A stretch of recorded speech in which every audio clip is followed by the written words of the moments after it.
It was a challenging message of song written by my good friend Andre Dionisio, who passed away in 2008.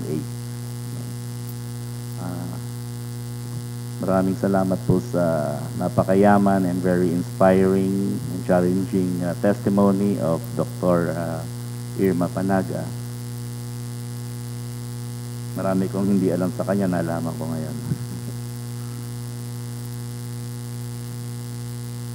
Who among you are familiar with Manny Pacquiao's knockout punch? Familiar ho ba kayo doon sa kanyang knockout punch? Using the 1-2 combination. Meron pa atang 1-2-3. So, last Sunday, I had made the first punch. And now, I will make the second one. Kaninong nakita ko si Brother Totep na merong bandage dito. Sabi ko, mukhang nakasangga siya nung nakaraan. Hopefully, this time, hindi na siya makakasangga doon sa left hook ni Manny Pacquiao. Ang tawag po dito, follow-up.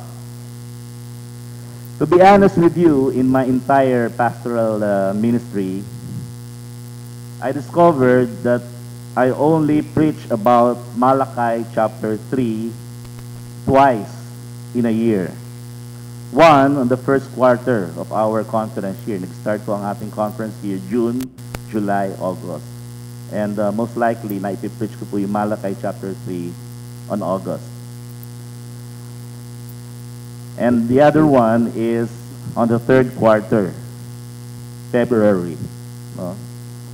At dahil po during those time, yung pong mga months na yon, napansin ko po na maging doon sa district ko, when I was the district superintendent of one of the district in Cavite, pagdating po ng March, April, May, ay medyo humihina po ang giving. Kaya sabi ko sa mga pastor, pagdating ng February, mag-preach uli kayo about giving. At naayos naman, mayroong medyo naka-pick up kami during those times. So, let us again examine and read Malachi chapter 3 from verse 6 through verse 10. If you have your Bibles, read it with me. Since I, the Lord, do not go back on my promises, you, sons of Jacob, have not perished. From the days of your ancestors, you have ignored my commandments and have not kept them. Return to me, and I will return to you, says the Lord, who rules over all. But you say, how should we return? Can a person rob God? You indeed are robbing me. But you say, how are we robbing you? In tithes and offerings. You are bound for judgment because you are robbing me. This whole nation is guilty. Bring the entire tithe into the storehouse so that there may be food in my temple. Test me in this matter, says the Lord, who rules over all, to see if I will not open for you the windows of heaven and pour out for you a blessing until there is no room for it all. May God continue to add His blessing upon the reading of the Scripture.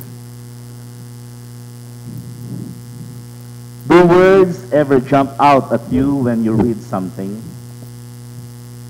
You can be sitting there reading along, and all of a sudden, this word just kind of jumps right off the page and slaps you. Well, the word that jumps out at me here is the word rob. Sabihin nyo nga, rob. Okay. 4 times in verse 8 and 9, the word rob appears, or some variation of the word. Robbery is a pretty serious charge. Only murder and rape would be considered worse or heinous crime dito po sa ating bansa. It's also one of the 10 commandments. Do not steal. Thou shalt not steal. There are several types of robbery. There is forceful robbery, where someone uses a weapon and threatens the victim. There are also more passive methods.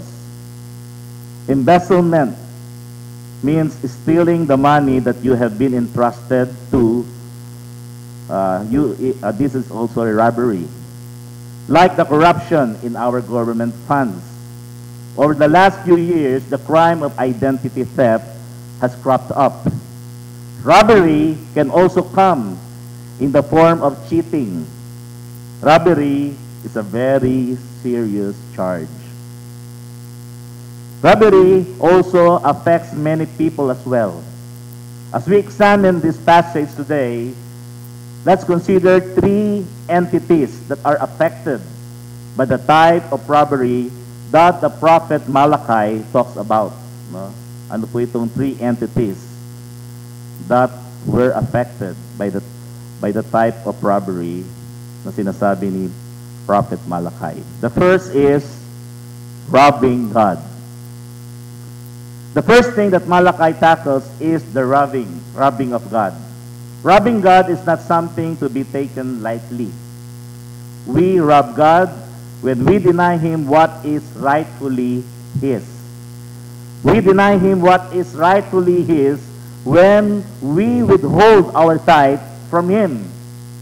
The tithe is defined as 1/10 or 10% of your income, of our income.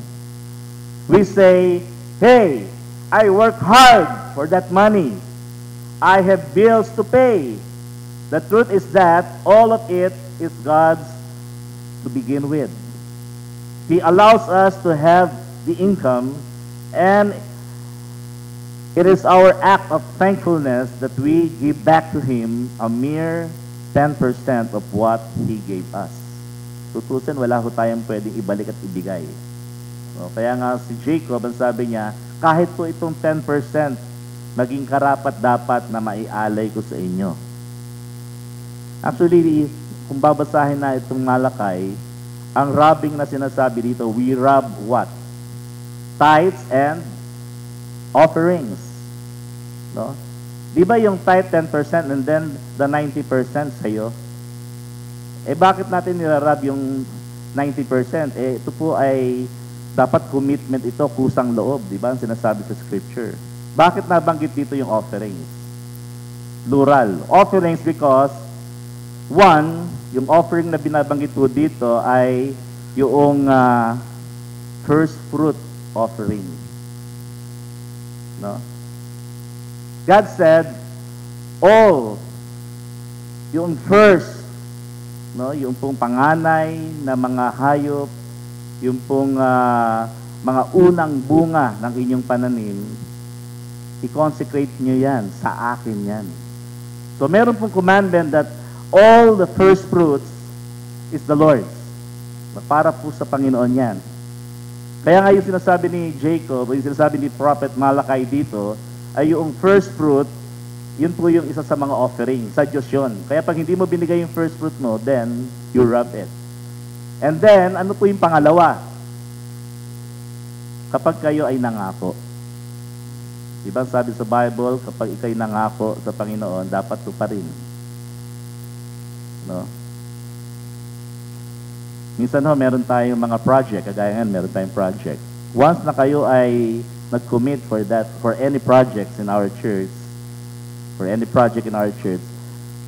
ibig sabihin, sinabi mo, Panginoon, magbibigay ako ng ganito for this project. So, yung palang prayer mong yon is already a commitment. At kapag yun ay hindi mo sinunod, then you're robbing God. No? Sabihin mo sa katabi mo, ganun pala yun. Baka wala na mag-commit ngayon, ha? Huwag kayong mag-alala. Pwede nyo namang sabihin, Lord, for 1 year, tatapusin ko tong commitment ko. For 1 month, for 2 months. So, make commitment. Wala namang masama if you will do your commitment. Gagawin mo pa rin. In Psalm chapter 24 verse 1 says, the earth is the Lord's and the fullness thereof. God owns the entire world to begin with. We are merely tenants on His land. The very least we can do is offer a part of what we gain to God, since He gave it to us to begin with. In verse 8, we find the claim of God. God levels a very serious charge in verse 8. He asserts that the Israelites were robbing Him by the withholding of tithes and offerings. Now, to shed light on this issue, let's get some background information about the times in which Malachi lived. The Jewish people had just returned from captivity in Babylon, which is the modern-day Iraq. No? Yung Babylon po, yun po yung Iraq ngayon. They had been gone for 70 years, no? As captive doon po sa Babylon. The land was in ruin when they returned to their land. The temple was destroyed. The city of Jerusalem lay in ruins. It was a desolate land. Yung pong trabaho, wala. Walang maibibigay na trabaho sa'yo during that time. Walang hanap buhay. Money was in short supply. Poverty ruled the day. Here was a group of destitute people who were struggling to provide food, shelter, and clothing for their families. They had almost nothing. To top it all, there was drought in the land. So the crops were not growing. It was awful. Into this type of problems, pakinggan ninyo, God says, you are robbing me. No? Can God see that these people have nothing? They are suffering. They are begging for food wherever they can find it. They can't pay the rent. They can't buy new sandals for their kids. They can't buy enough grain to make a decent loaf of bread. God says, you are robbing me. The argument comes back. I can't afford to give anything. Have you ever heard that claim? O, diyan ba sa katabi mo, nadidinig mo yan? Or have you ever made that claim? The truth is that no matter what our level of income or wealth, God expects us to give back to Him a portion of what He has given us. They didn't have much, but they had something. If you remember, as we look back at the account of the poor widow's offering, naalala po ba ninyo yun? The offering of 2 little copper coins. Jesus said that she gave more than the wealthy that piled in money. It's not the amount of the gift, but it is the motive and sacrifice behind the gift. In verse 9, we find the criticism of God. Verse 9 is an interesting verse. It says, you are cursed with a curse, for you are robbing me, the whole nation of you. Sometimes the word curse troubles us. We associate curses with witches and the like. We think of wizards and magic liquid remedy when we think of curses. Baka ikaw ay ginagayuma na. Kaya ito tuloy ang napangasawa ko. No? Tingin mo ba yung asawa mo ay curse sa'yo? Or blessing? Na magic. There is a difference here. Those curses are intended to be harmful. They are malicious in nature. What we have here is not God saying, I don't like those people over there, so I am going to put a curse on them. This is a matter of consequences. The consequence of their actions is what this is talking about. There are consequences when we do things. If I beat my head against the wall, ano po mangyayari? Bukol. No? The consequence will be a headache or a concussion. The consequence of their actions or inaction was what they received, less and less. If at your job, sa mga trabaho po ninyo, you continue to give less and less effort, you will receive less and less in the way of pay. Diba? Pag tatamad-tamad ka, sabi nga, you may even lose your job. I've seen that happen to people. No? They just quit giving effort on the job. They get bad reviews or evaluation and no pay raise. They ultimately either quit or get fired. There are consequences to our actions.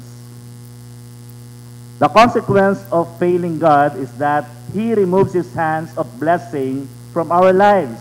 That's what the Jewish people were facing. Their poverty deepened because they were unfaithful to God. On top of that, the whole nation was implicated in the sin. There were probably some who were faithful. There were some that may have been partially faithful. The majority was unfaithful. Alam mo ninyo, partial faithfulness is also being what? Unfaithful. If I am faithful to my wife 364 days per year, ano po, faithful ba ako o hindi? 364 days a year. Faithful ba ako o hindi? Ilan bang araw sa 1 year? 365, no? Kahit faithful ako 364 days lang ako naging naging faithful, then yung isang araw na hindi ako naging faithful, I am still unfaithful. Those that were unfaithful were ruining it for the whole nation. We see how God is robbed. The second entity that are affected by the type of robbery that the prophet Malachi talks about is robbing the church. Una, robbing God. Second is robbing the church. The church is robbed. God is God. And as the Bible says, He owns the cattle on 1,000 hills. God doesn't need our money to be God, but the church needs the money to be the church. In order to fulfill the mission of the church, there has to be some financing behind it. Yun yung mabanggit kanina ni Doktora. Quezon City, yung government ng Quezon City doesn't give us free electricity or water. Yung Sunday school materials and other materials is not free. The church has to pay for these things. So, na-realize ko po that raising money to pay all these things is not exactly thrilling, but it has to be done. We, in the first phrase of verse 10, sabi rito, the call of God. This is the call of God. The call of God here is quite simple. He says, bring the full tithes in the storehouse, that there may be food in my house. The storehouse is the center of God's activity. At the time Malachi wrote this, it was the temple. Now, it is the church. As I have already told you last Sunday, the storehouse is, the church. There is some confusion about this storehouse we should give, where we should give our tithes. I believe you give to the church where you are being fed. You don't go to eat, you don't go and eat at Jollibee and then go pay the bill at McDonald's. Di ba? You pay for dinner where you are fed. You tithe to the church where you are fed spiritually. God calls us to support this ministry on earth. Jesus has charged the church to go into all the world and preach the gospel. Part of our duty, in addition to supporting the concerns of the local church, is to provide for missions. There are parts of the world where they have nothing. I have read an article which says the poorest Americans are still much wealthier than the average Haitian. No? Yan pa nga taga Haiti. We are called by God to support. Ang sabi rin sa article, we are called by God to support the work of spreading the good news around the world. The Church of the Nazarene has one of the best missions agencies around. They are efficient and productive. There is very little, if any, waste in the system that the Church of Nazarene has set up. In addition to providing spiritual food for the local church, we are charged to provide spiritual food for those who don't enjoy the privileges that we have. As we, as Puno United Methodist Church, reach out to our community, we have to provide something for them when they arrive. It's not enough to have a nice facilities. No? It's not enough to have friendly people. Tingnan mo nga yung katabi mo, mukhang friendly ba? Baka matagal na kayong magkasama sa upuan, hindi naman kayo nagkikibuan. Okay, baka hindi mo pa kilala yan. Now, we have to feed them the spiritual food they need when they come. Are we ready for this? Also, in the first part of verse 10, we find the challenge of God. God challenges His people to support the work of the Lord. Remember that these people to whom Malachi was talking were mired in desperate poverty. And yet, they are challenged to rise above that and provide for the advancement of the kingdom of God. God is issuing them a challenge. Again, as we look at the widow's little offering, Jesus said that she gave more because she gave all she had out of her poverty. In his second letter to the Corinthians, to the Corinthian church, the Apostle Paul wrote, "We want you to know, brothers, about the grace of God that has been given among the churches of Macedonia. For in a severe test of affliction, their abundance of joy and their extreme poverty have overflowed in a wealth of generosity on their part. For they gave according to their means, as I can testify," sabi ng Apostle Paul, "and beyond their means of their own free will." The churches in the region of Macedonia were poor, but they gave generously. Tingnan mo nga yung katabi mo, silip-silipin mo lang. Generous ba to o hindi? Paul wrote this to a rather wealthy church, no, in the city of Corinth. Nabiro mo, sinulat nyo sa mga taga-Corinto na mayayaman. Naniniwala po ako, ang mga taga-Puno, mayayaman. Amen? At yumayaman pa. No? Isa yan doon sa mga pinag-aaralan namin doon sa Encounter, yung heartwarming experience.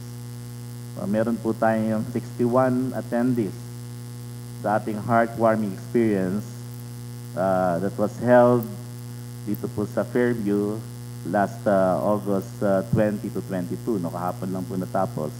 And 21 of those who attended are taga rito po sa Puno, UMC, at doon po sa ating Bulacan Mission. I believe that it is a challenge for us. We are wealthy compared to other churches dito po sa Quezon City Pace. No? Nagbiro nga yung punong masa sa amin eh. Sabi sa akin, bakit yung mga taga-Puno hindi na nagbayad ng registration? Eh di ba anak ninyo kami? Sabi ko, oo, pero ano na kayo, independent na kayo. We may not be rolling in money, but compared to these churches, we are wealthy. I believe God is challenging us to step up and step out on faith to support the work of His kingdom. To tell you honestly, one of my visions as your pastor, dito po sa Puno UMC, is to make this church the flagship for discipleship of Quezon City Philippines Annual Conference is. No? Ewan ko po kung sasama kayo doon sa vision na yan. In addition to robbing God and the church, we are also, ito na po yung pangatlo, robbing ourselves. Paano ho ba yung robbing ourselves? Ganyan po yun. Scratching, no? By withholding our tithes and offerings, we not only rob God and the church, we also rob ourselves. We rob ourselves of the blessings that God pours out on those that are faithful to Him. That doesn't mean we give for the sole reason of getting. Baka mamaya ang motivation natin, sige, pagbibigay ako para may tatanggapin ako. Hindi naman po masama yun. No? But we don't drop our money into the offering plate to buy a special favor from God. We cannot buy off God. Hindi natin pwede ring suhulan ng Diyos. God does promise to supply the needs of His people who obey His commands. Tithing, giving our first fruit offerings, and our pledges are as much a command as anything else. And God expects us to follow through on that command. He expects us to tell the truth. He expects us to be faithful to our spouses. He expects us to be kind and compassionate to others. He expects us to love Him above everything else. We rob ourselves of a vibrant relationship with God when we allow something to get in the way between Him and us. If we value our money and possessions more than we value our relationship with God, then our relationship with God will naturally suffer. We rob ourselves of opportunities on the job if we value blundering or carelessness sa ating mga trabaho more than we value our job. We will lose our job if that's the case. We will lose fellowship with God if we don't make Him number one in our lives. Sino sa inyo madalas kinakanta yung I Surrender All? Sino sa inyo favorite yung Matthew 6:33? Seek ye first the kingdom of God and His righteousness. Diba? May pangako yan, and all these things will be added unto you. No?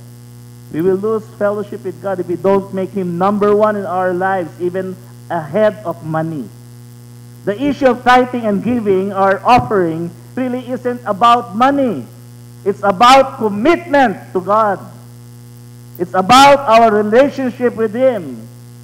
When we fail in that commitment to Him, we rob ourselves of a complete relationship with Him.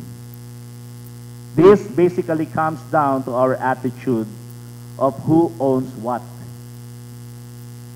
If we believe that we own all we have, then we will have a stingy attitude toward God. Alam niyo, mahirap mag-release talaga. Akin to eh. If we realize that God owns all that I have, then we will gratefully give to Him out of a heart of love. The question is, who owns your possessions, bank account, and even your very life? We have no control over our possessions, money, or life. Our house might burn down tomorrow. No? Wag naman. The stock market may take a dive and slash the amount we have in our retirement fund. Our life may be taken at any time. The truth is that we don't own ourselves, much less the belongings we possess. God owns it all. Sabihin nyo nga, God owns it all. Parang walang conviction eh. Parang di ka naniniwala eh. Sabihin mo nga, God owns it all. He gave us what we have. It's all a matter of our attitude toward what we have and who we are. The great thing about this passage is the last half of verse 10. It says, "And thereby put me to the test, says the Lord of hosts, if I will not open the windows of heaven for you and pour down for you a blessing until there is no more or no room. I love that. God wants us to put Him to the test. How many times do we hear claims from people and we think, yeah, prove it. No? God is saying, I'll prove it to you. God is saying, put me to the test. God promises to be faithful to those who are faithful to Him. Next Sunday, supposedly dapat itong Sunday na ito no? Pero next Sunday nangyayari, you're going to receive a commitment card. Kaya hindi ko alam kung next Sunday babalik pa kayo.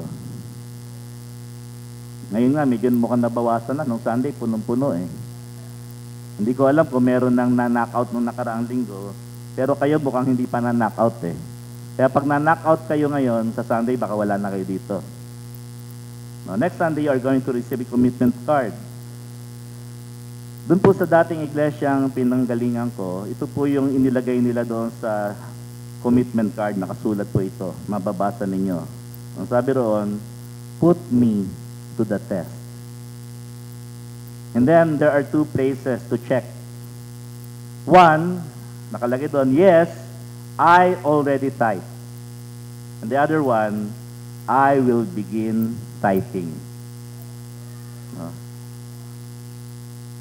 Alam nyo, si Doktora Panaga lang naman na makakakita ng commitment card na yun eh. Kahit kami, hindi namin nakikita yun. Someone once told me, some years ago, you know, Pastor, when we start tithing, when we tithe, it seems like God's blessing is on us more. Alam niyo na yung aking anak na panganay, high school nung nag-start siyang mag-tithe. Hindi po namin yun pinilit, hindi namin tinuruan. Siguro nakapakinig siya ng message sa akin. And then, nagulat na lang kami, nakita namin, meron na siyang tithe.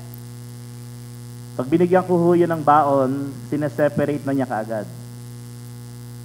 At alam mo ninyo, nakapatunayan ko na talagang napakabuti ng Panginoon. Meron isang pangyayari sa buhay ng aking anak. At ito po yung every day, pagpapasok siya from Cavite, doon po sa Bacoor, going to PCU, Dasmariñas. So, one ride lang po yun. And every 6 in the morning, lalabas na po yan. And a few minutes, nakakasakay na kagad. One morning, Monday yun, lumabas siya exactly 6 a.m. doon sa gate ng church. Ang binabanggit ko pong church by the highway. Aguinaldo Highway po yun. Pero during that time, kung saan laging tumatayo yung anak ko, parang bigla siyang mainitan. Eh meron pong malaking poste doon, concrete na electrical, yung post, no? Yung posting malalaki na nasa Aguinaldo Highway. Dahil nainitan siya, lumakad siya pakanan papunta doon sa poste para yung lilim makuha niya. And then, ilang step pa lang, ilang segundo lang nung nando na siya, all of a sudden, mayroong isang sasakyan. Pero sabi namin, huwag ka nang pumasok kasi nanginginig yung bata eh. Pero pumasok pa rin siya. Pagbalik niya, sabi niya lang, Papa, totoo pala, kapag nagtatithe ka, iingatan ka ng Panginoon. Kasi sabi niya, kasi bago pa lang ako lumabas, di ba kabibigay mo pa lang ng baon? Bago ako lumabas, kinuha ko yung pera, sinegregate ko na kagad yung, sineperate ko na yung 10%. Kaya yung isang member ng church nung naririnig yung sinasabi, sabi sa akin, alam mo, Pastor, kasi kung hawak-hawak ng anak nyo yung tithe, sa Diyos yun eh. Ang Diyos mismo, iniingatan niya yung kanya. Kaya iningatan din ng Panginoon yung anak ninyo. No?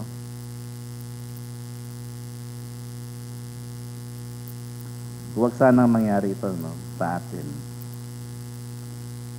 Ano ho to? Hindi ho yung sa anak ko. Ito po yung gusto kong sabihin. Meron pong isang church na yung with his money, who used to attend and sit near the back of the hall.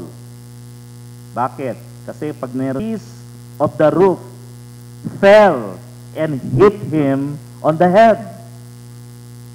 Feeling spoke to by the Lord, he stood up and said, Lord, I will give 10,000 pesos. Ngayon, meron pong taong nasa likod. A voice at the back of the church was heard to say, Lord, hit him again.